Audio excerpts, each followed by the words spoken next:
Kalau gurunya sesat, ya muridnya pasti sesat. Kalau gurunya ahli dongeng, ahli khurafat, maka muridnya akan meneruskan dongeng atau khurafat dari gurunya. Itu teori yang nggak mungkin bisa dibantah, teman-teman.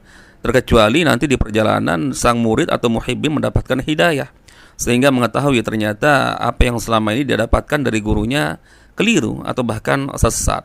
Seperti misalkan ya cerita yang disampaikan oleh muhibbin atau murid guru sekumpul ini. Katanya di haulan guru sekumpul yang ke-13, nggak tahu kapan itu teman-teman, ada kucing yang makan di dapur. Kemudian kucing itu nggak lama ditabrak oleh motor, meninggal dunia, teman-teman. 1 tahun ke depan ketika haul guru sekumpul yang ke-14, ketika ada yang memasang tenda, kemudian saat digali tanah, teman-teman, untuk dipancangkan tiang tenda di situ, ada kerasa tanah tersebut keras, mantul, teman-teman, ketika digali. Pada saat digali ternyata di situ bekas kuburan si kucing yang mati 1 tahun yang lalu. Dan ketika dibuka, kucing ini masih dalam kondisi utuh, teman-teman. Ya, kondisi jasadnya masih utuh. Kata yang bercerita ini, murid guru sekumpul, ini bukti keberkahan dari haul abah guru sekumpul. Maka siapa saja yang datang di acara haul guru sekumpul, jangan pernah pulang sebelum kalian makan dari makanan haulan yang ada di Martapura ini. Subhanallah. Jadi katanya kucing juga dapat keramat karena makan dari makanan yang ada di haulan acara guru sekumpul. La ilaha illallah. Coba sekarang buktikan ya, orang-orang yang setiap tahun rutin bolak-balik datang ke haulan guru sekumpul, pasti kan ada saja yang sudah meninggal dunia.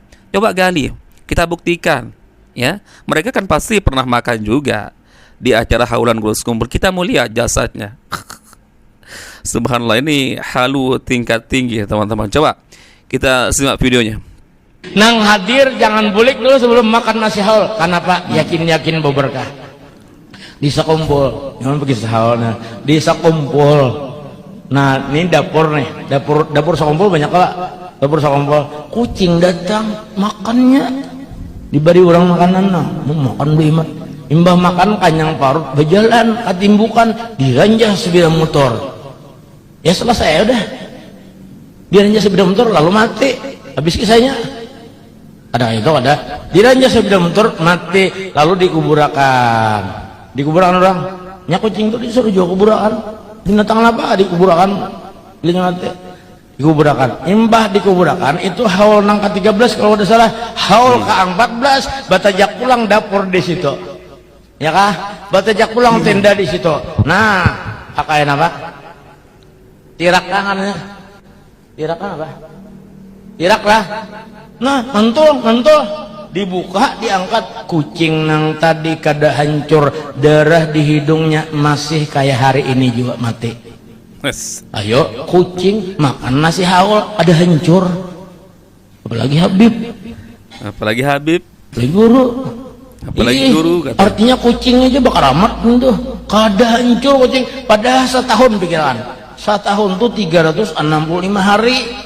Binatang tuh tulang aja lagi aturannya. Ini kada hancur gara-gara makan nasi haul. Luar biasa.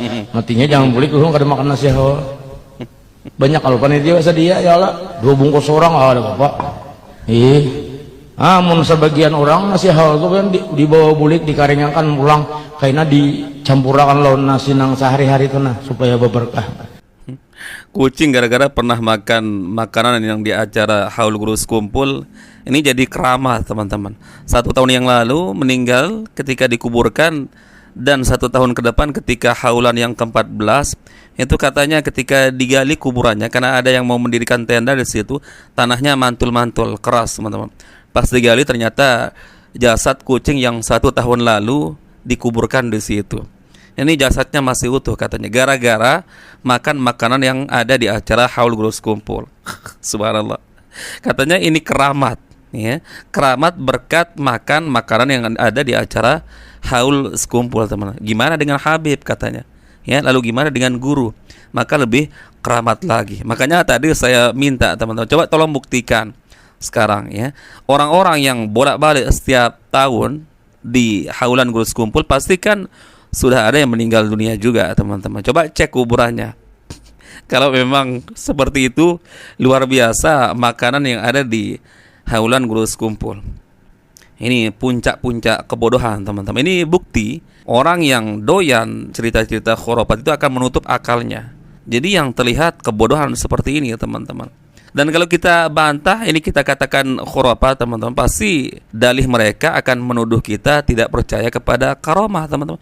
Ini kan konyol, ya. Sejak kapan saya atau teman-teman yang membantah cerita-cerita khurafat ini lalu dikatakan atau dituduh tidak percaya dengan karamah? Kadang-kadang mereka berhujah dengan kisah yang ada di Al-Quran, teman-teman. Seperti misalkan kisah Isra Mi'rajnya Rasulullah, ya, yang dibawa sampai ke langit bertemu dengan Allah Azza wa Jalla. Mereka menuduh kita nggak percaya dengan itu, teman-teman. Lah gimana nggak percaya?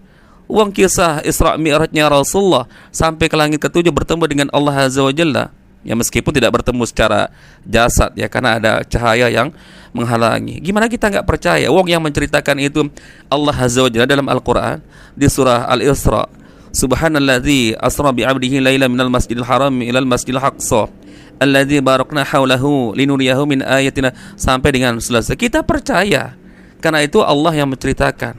Masa kamu musamakan sekarang cerita Allah dalam Al-Quran dengan cerita sekumpul atau cerita dari murid-murid atau muhibbin sekumpul yang seperti ini, ya.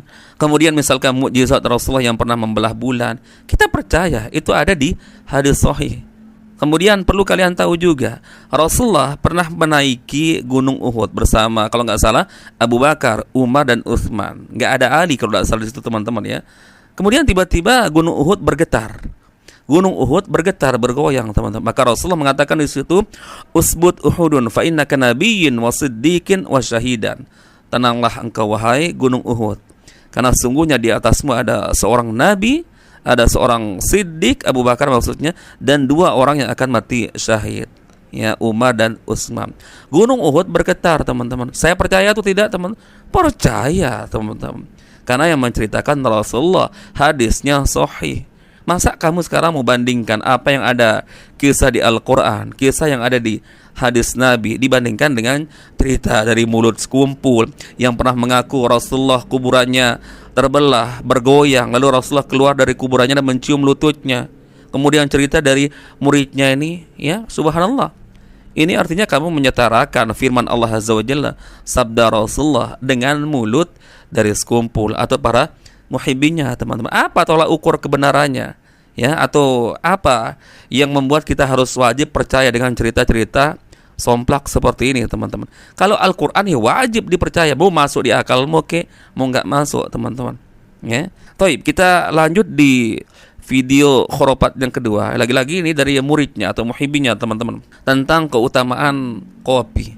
Dan ini turun-temurun karena guru sekumpul juga pernah menyampaikan hadis tentang kopi ini, ya, dilanjutkan oleh muhibbin atau muridnya, teman-teman. Kita simak videonya. Buka kitab Takribul Usul. Kelebihan orang minum kopi, yukawi syahwat, memperkuat burung nangade. Bos. Ayo kopi kam. Buka kitabnya.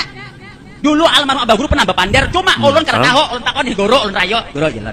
Abah Guru pernah ini ada kitabnya, kita apa takrib gitu. Belajar guru. Cari kitab guru bacakan. Alhamdulillah pang tuntung bacaan kita. Han, tentang kopi, Pak. Yang kedua, keistimewaan kopi, kukusnya kopi, bertuliskan 2 kalimat syahadat.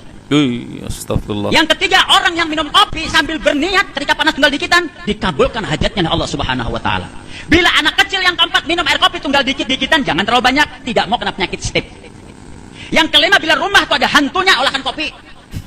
Tunggui kopinya minum aja, jangan buka. Karena bila kita ngolah kopi, kita buka kopinya dimakan hantu ya nah. Nah, pas bandarnya apa? Tapi buka apa habis itu? Nya kukusnya yang itu nah bawa kopi. Yang keenam, kehebatan kopi ditumbuhkan Allah setelah lahirnya Rasulullah. Tempat nabi-nabi yang lain sebelum nabi belum ada, tidak ada yang namanya kohwah kopi itu. Ayo kam situ. Yang keenam, ketujuh orang yang minum kopi mencegah tidak mau datang penyakit stroke. Yang kedelapan, orang minum kopi pikiran tuh fresh. Dan orang yang minum kopi dalam hadis menyebutkan mamata fi batni qahwah dakhul jannah, kama qala Rasulullah. Barang siapa orang yang minum kopi toh meninggal dunia, di perutnya ada bekas kopi, masuk surga. Selama tenggorokan kita ada bekas gelaraknya kopi, bekas kopi, kemanapun kita berjalan, dosa-dosa kita diampuni Allah Ta'ala. Seluruh para malaikat akan ampun kepada Allah.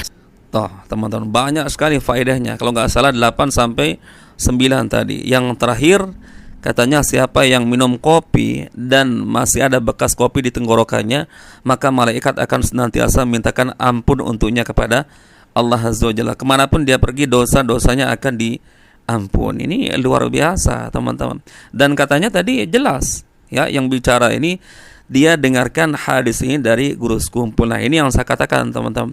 Apa yang didengar, apa yang didapat oleh murid, maka itu yang akan diteruskan oleh muhibbin atau muridnya, teman-teman. Ya, artinya kedustaan guru sekumpul atas nama Rasulullah diteruskan oleh para murid-muridnya, para muhibbinnya, teman-teman. Ya, luar biasa. Ya, apa hubungannya dosa diampuni dengan minum kopi? Kenapa nggak minum susu sekalian, minum teh, teman-teman? Bahkan air zam-zam saja yang jelas mengandung barokah, teman-teman, nggak ada. Rasulullah menyebutkan faedahnya seperti itu.